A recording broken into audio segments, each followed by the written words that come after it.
Oke, Assalamualaikum warahmatullahi wabarakatuh. Jumpa lagi bersama saya Mufajaruddin Asnan di channel kesayangan kita bersama Asnan W. Kali ini kita kembali lagi di Kadus, kupas analisis data judul skripsi. Gimana kabarnya teman-teman? Semoga dalam keadaan sehat walafiat, tetap semangat. Yang mau dikupas silahkan nanti setelah video ini selesai komentar ya. Insya Allah kita kupas di Kadus. Kali ini kita akan membahas judul penelitian ya teman-teman. Itu judulnya adalah pengaruh pembelajaran STEM terhadap kemampuan berpikir kritis ya. Di mana gitu ya, terserah. Baik, yang kita fokuskan adalah di bab 3-nya, di metode penelitian. Metode penelitian di sini kata pengaruh gitu ya. Pengaruh pembelajaran STEM terhadap kemampuan berpikir kritis. Penelitiannya adalah penelitian kuasi eksperimen. Ya, penelitian kuasi eksperimen atau penelitian semu berarti nanti bisa pilih teman-teman terserah ya. Misalnya saya pilih adalah apa namanya non equivalent design ya, jadi tidak non equivalent pre-post design. Jadi di situ teman-teman tidak random, dia pakai purposive dengan tujuan tertentu. Samplingnya adalah purposive sampling. Misalnya ada kelas A itu sebagai kelas eksperimen, kelas B itu sebagai kelas kontrol gitu ya.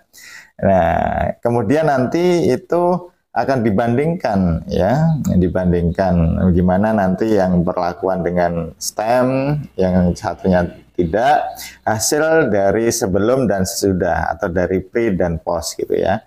Nah, berarti nanti teman-teman seperti itu desainnya ya, non equivalent pre-post design gitu ya. Apakah harus itu? Enggak juga, teman-teman terserah ya. Ini kan up to you, bukan up to me kan, gitu ya. Nah, kemudian nanti teknik analisis datanya gimana? Nah, ini pelan-pelan teman-teman. Instrumennya tentu yang paling utama adalah tes kemampuan berpikir kritis ya. Berarti teman-teman harus membuat tesnya. Sebenarnya untuk memastikan pembelajaran STEM ketika ini menyebutnya adalah suatu model, maka perlu lembar observasi keterlaksanaan. Dan juga nanti bisa pakai wawancara untuk mendukung dokumentasi, boleh lah ya. Itu instrumennya.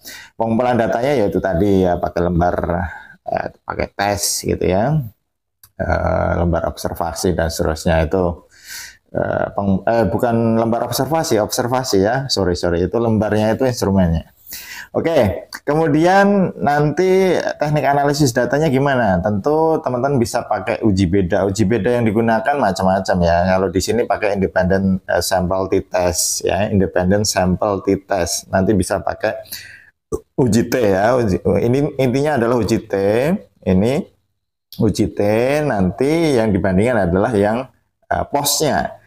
Ya, ini ingat yang postnya di eksperimen sama di kontrol itu apakah nanti ada signifikan atau enggak gitu ya. Nah, sebelumnya tentu ada uji prasyarat, teman-teman. Uji prasyarat normality, homogeneity. Normality untuk memastikan data itu normal baik di kelas eksperimen maupun kelas kontrol gitu ya. Homogenity, uji homogen itu pakai Levin ya, memastikan dua itu tadi kontrol dan eksperimen kelasnya itu relatif homogen gitu kan. Kalau sudah maka langsung uji independent t-test, sample t-test. Sesimpel itu teman-teman, ya kan? Selesai. Semoga bermanfaat. Assalamualaikum warahmatullahi wabarakatuh.